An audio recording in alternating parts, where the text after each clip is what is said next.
Assalamu alaikum and dobry вечер, everyone. Today's khutbah at the Juma Salat Masjid An-Nur in Des Moines today was all about Jannah, paradise. And it was a brief description of Jannah and what is there based on what has been described by Prophet Muhammad, peace be on him, and in the Quran. And to basically sum it up, Jannah has a garden-like appearance, a lush, like nothing we could ever imagine. And also rivers, and one main one, I can't remember the name of it, or if I could, I probably would screw the pronunciation, but I'm sure you all could look it up. But anyway, he said that if you drink from this particular river, which is supposed to be the water in it is whiter than milk, maybe Snow White. It's supposed to make you never thirst again. Of course, those who are blessed by Allah to get to Jannah will actually live eternally. I mean, it is heaven, it is paradise. So, and Jannah is supposed to have lush gardens with everything we could even, well, we can't imagine what is there. But this is just a little bit of a lick out off the surface, so to speak. But then he talked about how that the people in Jannah have different gates that they go through to enter.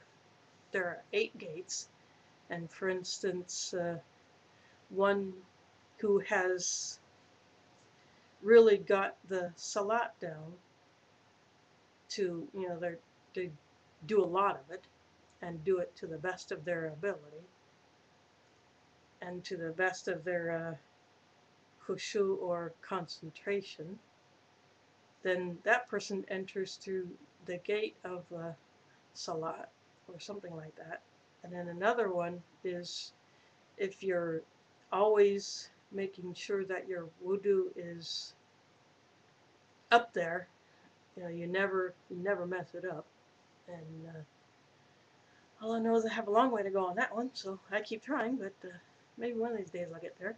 But if you do your wudu and the ghusl to the best of your ability and intention, then you enter Jannah through that gate of wudu, and someone who fights in the cause of Allah and loses his life in a fight that is actually necessary, defending the faith in a lawful battle,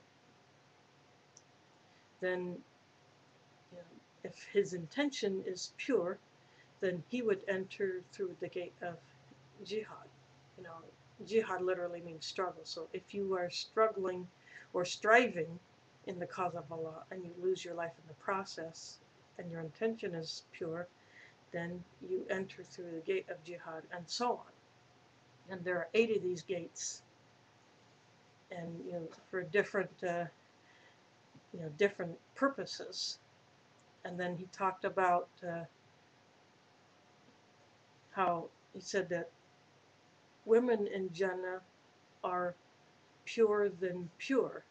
It's not his words, but how I think of it, as in, you know, everyone has a youthful look. I think even men will have a youthful look, but the women, he said, not only have a youthful look, not as in childish, but maybe in, prime of life appearance, so to speak.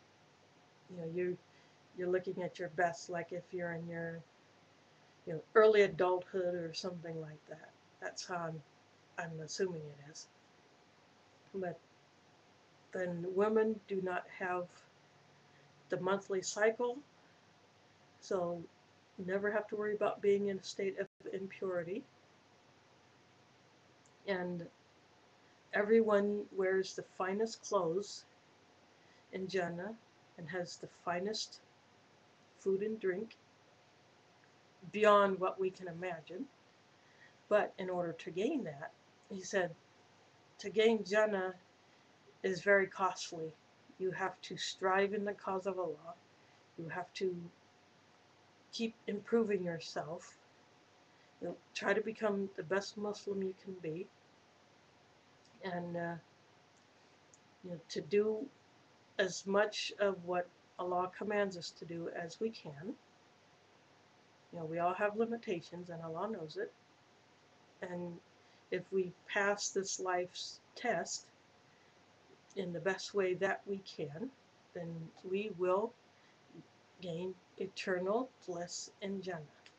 And also at the end, he reminded us that Monday is the day of Arafah, and it is a highly recommended fast day. So if you have not fasted any of the first 8 days of Dhul Hijjah, which is the Islamic month we are in now, then fast this day, the day of Arafah, which is Monday. And if you do that and you achieve it with the appropriate intention, then you are rewarded with forgiveness of your sins for the previous year and the coming year. So that's a big deal. That's a big reward in this life. You are forgiven for all those sins. And that's something to really work for, just fasting that one day. And also praying tahajjud one night during these first 9 days of Dhul Hijjah is the same as if you did it on Laylatul Qadr. So I haven't done that yet, but I probably will Sunday night or Monday night before Eid. I don't know, but I do plan on doing that at least one night. But I don't know what the actual reward is from Allah for that, other than that being equal in reward to tahajjud on Laylatul Qadr, the night of decree, or night of power, however you want to figure that. So that was today's khutbah, and a reminder to all local Muslims here in the Des Moines area, the Eid prayer will be Tuesday morning at the State Fairgrounds, Iowa State Fairgrounds, at the Learning Center on East 33rd and University. That's easy to get to, either by the freeway, by University, or if you take the bus. And the takbir starts at 8:30, and then the khutbah and salat starts at 9 o'clock. So the salat first and then the khutbah following. So that's where it will be here in Des Moines. So I hope this video is of benefit to all of you, and if I mess up, it's totally my bad. And anything else that's good is always from Allah. He's a source of all blessing. So thanks for watching. Assalamu alaikum, do widzenia, and miał Mila.